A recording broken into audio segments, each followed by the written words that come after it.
The loop statements are used to execute a specific code block several times. There are 4 loops in PHP: while, do-while, for, and for each. The while loop runs through the code block only if the condition is true, and will continue looping for as long as the condition remains true. Note that the condition is only checked at the beginning of each iteration. This loop here will echo the numbers 0 to 9. As with the conditional statements, the braces in the while loop can be rewritten into a colon and the end while keyword. Next, there's the do while loop that works the same as the while loop, except that it checks the condition after the code block and will therefore always run through the code block at least once. The for loop is used to go through a code block a specific number of times. It takes 3 parameters. The first parameter initializes a counter and is always executed once.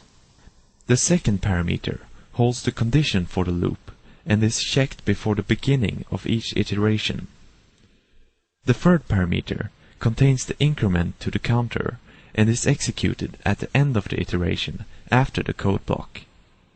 The braces can be rewritten here as well, with a colon and the end for keyword. The for loop has several variations, since either of the parameters can be left out.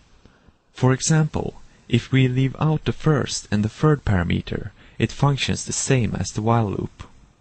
The first and third parameters can also be split into several statements with a comma operator.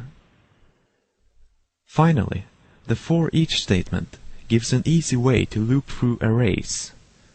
On each loop, the value of the current element in the array is assigned to the value variable, and the loop continues to execute until it has gone through the entire array, and will here print the numbers 1, 2, and 3. If the array has both keys and values, there is an extension to the for each loop to also get a key name by adding a key variable with the arrow operator. These are the for loops in PHP.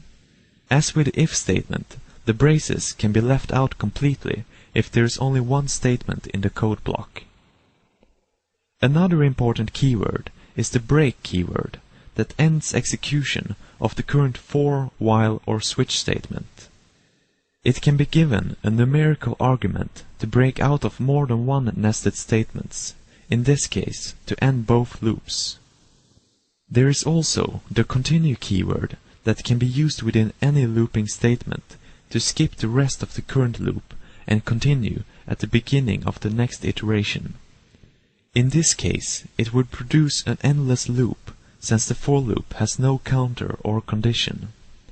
This keyword, as well, can accept an argument for how many enclosing loops it should skip to the end of.